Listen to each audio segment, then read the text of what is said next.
दोस्तों नमस्कार। DR. Verma education में आपका स्वागत है।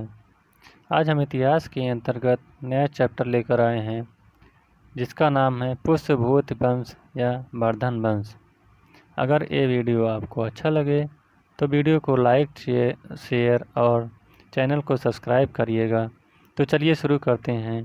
पुष्यभूत वंश या वर्धन वंश। गुप्त वंश के पतन के बाद जिन नए राजवंशों का उद्भव हुआ उनमें मैत्रक, मौखर्य, पुष्यभूत, परवर्ती गुप्त और गौड़ प्रमुख हैं। इन राजवंशों में पुष्यभूत वंश के शासकों ने सबसे विशाल साम्राज्य स्थापित किया। पुष्यभूत वंश के संस्थापक पुष्यभूत था। इसकी राजधानी थानेश्वर, जो कि हरियाणा प्रांत के कुरुक्षेत्र जिले में स्थित वर्तमान थानेश्वर नामक स्थान पर थी।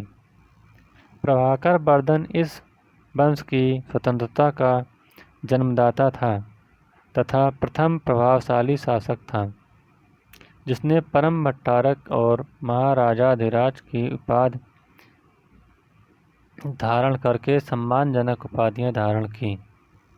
प्रभाकर वर्धन की पत्नी यशोमती से 2 पुत्र राज्यवर्धन और हर्षवर्धन तथा एक कन्या राजश्री उत्पन्न हुई। राजश्री का विवाह कन्नौज के मौखरी राजा ग्रहवर्मा के साथ हुआ।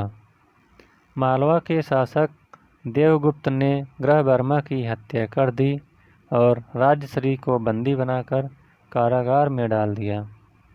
राज्यवर्धन ने देवगुप्त को मार डाला, परंतु देवगुप्त के मित्र गौड़ नरेश शशांक ने धोखा देकर राज्यवर्धन की हत्या कर दी। शशांक शैव धर्म का अनुयायी था। इसने बोध वृक्ष, जो कि बोधगया में स्थित था, को कटवा दिया था। राज्यवर्धन की मृत्यु के बाद 606 ईस्वी में 16 वर्ष की अवस्था में हर्षवर्धन थानेश्वर की गद्दी पर बैठा। हर्ष को शिलादित्य के नाम से भी जाना जाता था। इसने परम भट्टारक नरेश की उपाधि धारण की। हर्ष ने शशांक को पराजित करके कन्नौज पर अधिकार कर लिया तथा उसे अपनी राजधानी बनाया।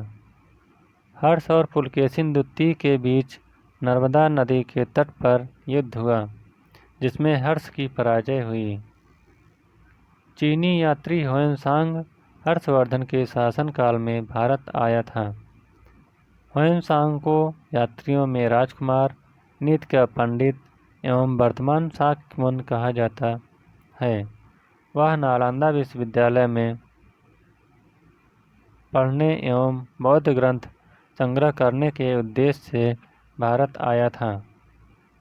हर्ष 641 ईस्वी में अपने दूत चीन भेजे तथा 643 ईस्वी में एवं 645 ईस्वी में 2 चीनी दूत उसके दरबार में आए।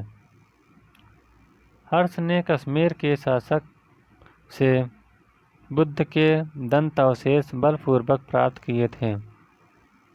हर्ष के पूर्वज भगवान शिव और सूर्य के अनन्य उपासक थे। प्रारंभ में हर्ष भी अपने कुल देवता शिव का परम भक्त था। चीनी यात्री ह्वेनसांग से मिलने के बाद उसने बौद्ध धर्म की महायान शाखा को राज्याश्रय प्रदान किया तथा वह पूर्ण बौद्ध बन गया। हर्ष के समय में नालंदा महाविहार महायान बौद्ध धर्म की शिक्षा का प्रधान केंद्र था। हर्ष के समय में प्रयाग में प्रति 5वें वर्ष एक समारोह आयोजित किया जाता था जिसे महामोक्ष परिषद कहा जाता था। ह्वेनसांग स्वयं छठे समारोह में सम्मिलित हुआ। बाणभट्ट हर्ष के दरबारी कवि थे।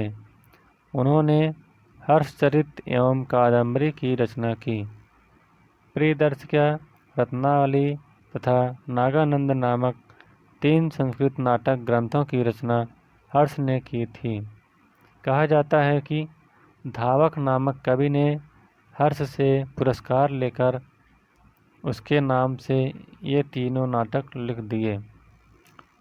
हर्ष को भारत का अंतिम हिंदू सम्राट कहा गया है, लेकिन वह न तो कट्टर हिंदू था और न ही सारे देश का शासक ही। हर्ष के अधीनस्थ शासक महाराज अथवा महासामंत कहे जाते थे। हर्ष के मंत्रिपरिषद के मंत्री को सचिव या अमात्य कहा जाता था। प्रशासन की सुविधा के लिए हर्ष का साम्राज्य कई प्रांतों में विभाजित था। प्रांत को भुक्त कहा जाता था। प्रत्येक भुक्त का शासक राजस्थानीय, ऊपरिक अथवा राष्ट्रीय कहलाता था। हर्षचरित में प्रांतीय शासक के लिए लोकपाल शब्द आया था। भुक्त का विभाजन जिलों में हुआ था। जिले की संज्ञा थी विषय, जिसका प्रधान विषय पद होता था। विषय के अंतर्गत कई पाठक होते थे, जो कि आधुनिक तहसीलदार का काम करते थे।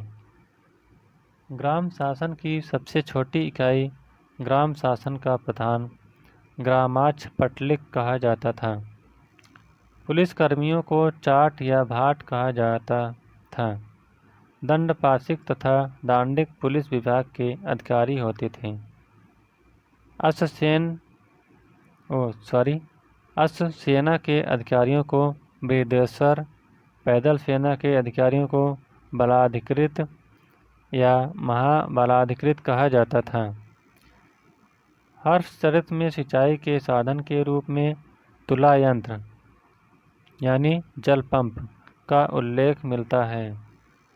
हर्ष के समय मथुरा सूती वस्त्रों के निर्माण के लिए प्रसिद्ध था।